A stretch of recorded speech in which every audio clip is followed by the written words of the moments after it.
আসসালামু আলাইকুম। আপনাদের সাথে একটা খাবার শেয়ার করতেছি। খাবারটা হইতেছে গিয়া, এটাকে রামেন বলে আর কি।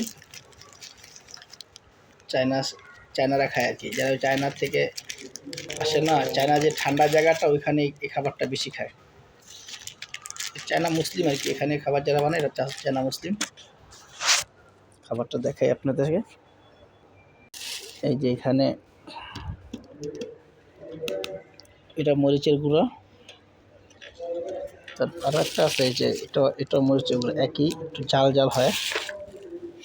যখন ঠান্ডা লাগে তখনই আমি খাই আর কি। এই যে এখানে গরুর গোস্ত দেওয়া রাখছে,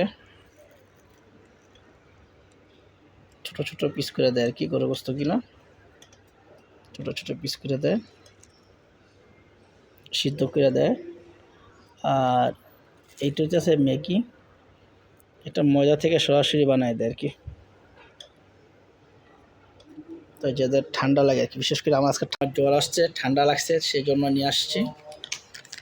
যে স্যুপটা অনেক, মানে এত গরম, খাওয়ার মতো না। এটা ঠান্ডা হইতে লাগবে কমসে কম 5 থেকে 10 মিনিট।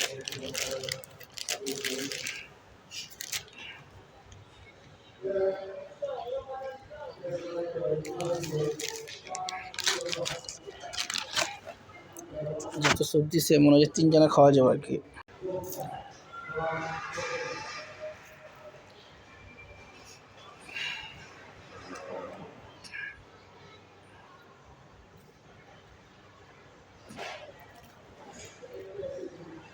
দেখাইতে গেলে হাতটা পুড়িয়ে গেল না।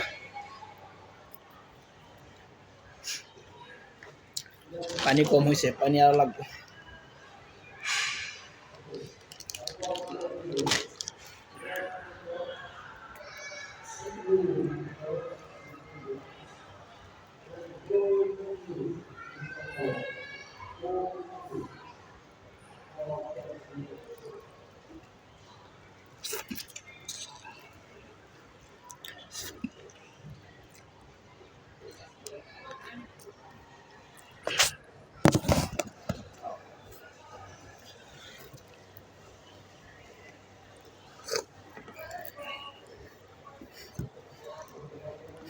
ঠান্ডার ওষুধ ডাক্তারখানা না গিয়া এটি খেতে হইব। যেমন গরম তেমন জাল, খাইলে মনে ভালো লাগবে আর কি। জ্বর ঠান্ডা সবই কমবো।